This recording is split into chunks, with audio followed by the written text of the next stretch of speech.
嗨，大家好，我係 Peggy 啊，歡迎嚟到水晶療癒之旅。上集我講咗能量場，今集我想分享能量同乜嘢係能量交換呢？其實喺量子物理學嘅觀點裏面，唔單止地球係一個能量場，我哋嘅身體、心理、器官，甚至每一個細胞本身都係一個能量場嚟嘅喎。而呢啲能量場通常係會跟住我哋嘅想法、飲食同生活方式嘅唔同而有所改變㗎。所以萬事萬物都係能量，植物、礦石、有形生命、無形生命、光同聲音都係能量，靈魂係能量，而生命就係能量嘅震動。能量同能量之間係可以共振、交換同埋轉化㗎。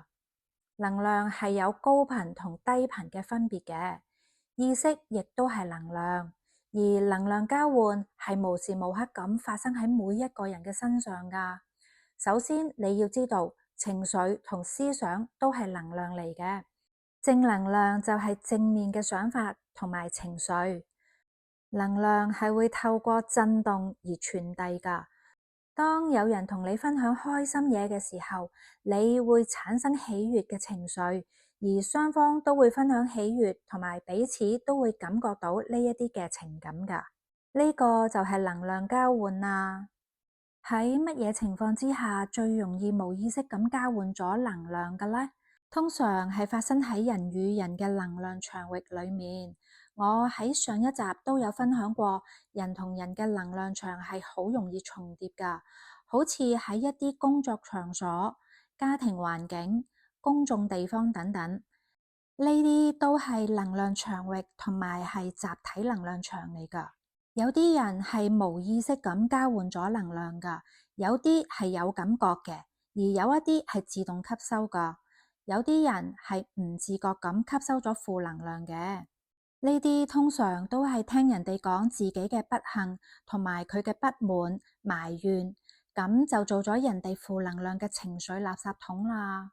喺離開之後，成個人都會好似被吸乾咁樣啊。而呢啲都係好多人所講嘅能量吸血鬼啊。佢哋喺任何方面都只係在乎自己。佢哋嘅競爭意識亦都非常之強嘅喎，成日都要佔上風。通常佢哋係唔中意直接回答問題㗎，中意轉彎抹角，亦唔會接受人哋 say no 嘅喎，被拒絕仲會死纏爛打添。而能量吸血鬼大致有以下呢幾類型嘅。第一種係反社會型吸血鬼，佢哋習慣講大話，不斷觸犯法例，罔顧自己同他人嘅安全。第二種係自戀型吸血鬼，佢哋極需要他人嘅讚美，經常吹噓自己嘅成就同埋才能。第三種係邊緣型吸血鬼，有個人魅力，才華洋溢，但係就會用自殺或者自殘嚟威脅你㗎。第四種就係戲劇化型嘅吸血鬼啊，佢哋言行浮誇，情緒千變萬化，好鍾意引人注意㗎。所以我哋最好就係預先 set 保護牆嚟保護自己，咁就最穩陣啦。我喺上一集都有教大家點樣自製保護牆㗎。如果無端端覺得情緒低落，咁樣通常都係因為交換咗一啲唔屬於你嘅能量，咁樣就係潛意識提醒我哋要做清理啦。我喺上一集分享嘅淨化能量場方法，大家要做多啲啦。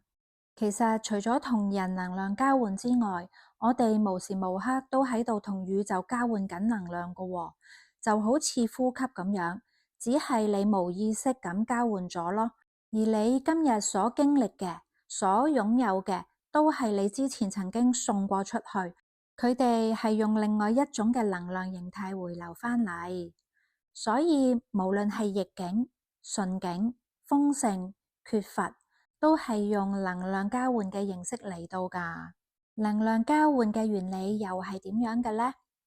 宇宙嘅萬事萬物都係喺度呼吸緊㗎，呢個就係能量交換啦。而萬物嘅生滅變化，其實就係能量嘅來回流動啊。所以你付出啲乜嘢，你就會得到啲乜嘢。你今日所得到嘅就係你曾經付出過嘅，而當你付出嘅時候，你就一定會得返一啲嘢。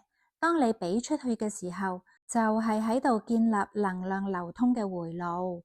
俾出去嘅時候，能量就即刻產生流動㗎喇。而同頻嘅能量或者相應嘅能量先至會產生交換嘅關係。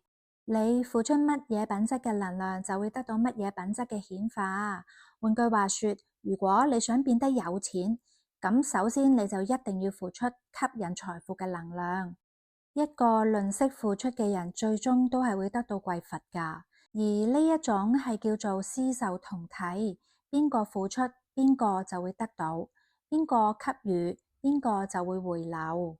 喺表面上睇，我哋嘅付出係去咗某一啲嘅地方，而實際上我哋嘅所有付出係俾翻自己噶。喺量子力學裏面有一種現象叫做量子糾纏，就係兩個被分開嘅光子，無論分開有幾遠，都會發生同步現象噶喎。即係當一個光子發生變化嘅時候，而另一個光子必然亦都會發生同樣嘅變化。付出同得到其實就係能量糾纏嘅關係。喺表面上睇，你付出嘅可能係實物，但係實際上你付出嘅仍然係一種能量啊。喺付出嘅同時，能量就發生咗轉移。幸運嘅係，人類喺呢個地球上唯一可以完成自我轉化嘅物種。雖然我哋唔付出唔得，唔想要都唔得，但係我哋係可以選擇噶嘛。我哋完全係可以通過有意識咁去付出而完成能量交換嘅。呢個就係轉變自己嘅起心動念。每一個嘅起心動念都喺度製造緊能量回路噶，而我哋嘅一言一行背後都係因為我哋嘅所思所想。所有嘅思想都係特定嘅能量波嚟噶。我哋發出嘅特定頻率能量波係會感召同樣嘅頻率能量波嚟到我哋嘅身邊嘅。如果你係一個習慣批判別人嘅人，咁你發出去嘅所有批判最終都會返到嚟你嘅身上。同樣，恐懼嘅念頭會導致恐懼嘅事埋嚟你身邊噶。你所分享出去嘅快樂感覺，亦都會令到快樂嘅事埋嚟你身邊。而你係你發出去嘅所有念頭嘅第一承受者，而根本上其實都係唯一承受者。你嘅每一個起心動念都係同宇宙發生緊能量交換噶。如果你想改變你擁有嘅，咁你就一定要改變你所俾出去嘅嘢。你付出乜嘢就會得到乜嘢，呢個係宇宙嘅對稱法則啊。高品質能量嘅付出會得到高品質嘅能量顯化，而低品質能量嘅付出會得到低品質嘅能量顯化。而我哋又可以點樣利用能量交換嘅原理去改變我哋嘅處境呢？我哋都係能量交換嘅參與者，而且係被逼參與噶。我哋係冇辦法喺呢一種能量交換嘅運動裏面走出嚟。只不過大部分嘅人都係冇意識咁樣進行能量交換。如果佢哋嘅意識狀態係混亂嘅，咁就會令到佢哋有個混亂嘅人生噶啦。我哋唔可以唔能量交換，亦都冇辦法阻止能量交換。既然係咁，我哋點解唔有意識咁去運用能量交換嘅原理呢？通過特定嘅付出，我哋就可以得到自己想要嘅，甚至仲可以主導自己嘅命運添啊！根據施受同體嘅原理，我哋知道邊個付出，邊個就得到。你俾出乜嘢，就回流啲乜嘢返嚟。所以我哋一定要喺付出嘅源頭落手。第一係能量交換原理嘅低級版。低級版即係物質層面嘅能量交換。布施其實就係能量交換原理嘅應用。你想擁有更多嘅財富，就多啲付出財富。你想得到更好嘅人緣，就去多啲幫助別人。你想獲得更高嘅智慧，就多啲去分享知識。但係物質層面嘅能量交換唔一定係等價㗎喎，而低維能量好多時都會俾高維能量吸收㗎，甚至被清理埋添。當你俾出去嘅能量比較低頻嘅時候，可能就會俾高頻能量所吸收。你付出嘅金錢有可能好似倒落鹹水海咁樣㗎。物質能量嘅維度係最低㗎，佢成日會俾高維能量嘅意識所吸收。仲有你嘅心態都好緊要㗎喎，心態決定咗你嘅能量品質。如果你唔係真心咁去付出財富嘅話，咁你付出嘅財富好可能就真係倒落鹹水海啦。你唔係真心去幫助別人，而係強迫自己去幫嘅話，別人通常都唔會領情㗎。你心裏面根本就冇愛，但你又假裝自己有愛心喎，最終係會令人厭惡㗎。第二就係能量交換原理嘅高級版。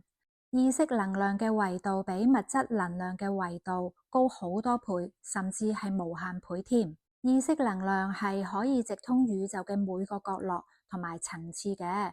我哋每日俾最多出去嘅就係我哋嘅念頭，但係你知唔知念頭其實就係能量波啊？佢就係意識能量啊，佢比任何物質嘅能量都要強大。而只有意識能量先至能夠駕馭同埋操控物質能量。我哋嘅每一個念頭都係喺度向宇宙發射緊能量波㗎喎，宇宙係一定會回應我哋㗎。你發出咩嘅念頭，就承受咩嘅結果。其實喺呢個層次上面已經唔係能量交換啦，而係能量嘅創造顯化。呢個係一個意識能量嘅創造活動啊。因為當我哋發出念頭嘅時候，我哋係冇特定嘅對象噶嘛，我哋將能量發射到整個宇宙裏面，我哋就同整個宇宙產生咗能量交換。你嘅念頭唔會改變別人，只會改變自己。你惡意嘅念頭只會令自己吸引惡果，而你嘅善念會幫你吸引好嘅結果噶。你想得到點樣嘅結果，就係取決於你嘅念頭係唔係真誠嘅。你真心去付出乜嘢，就代表你會擁有啲乜嘢。你想得到任何嘢，都一定要通過付出嘅方式先至可以得到噶。你唔可能憑空就得到呢一啲嘢。當你嘗試給予嘅時候，就啟動咗能量循環嘅回路啦。今集我就講到呢度先。如果大家喜歡呢一集嘅話，記得俾 like、訂閱同分享啊！我哋下集再見，拜拜。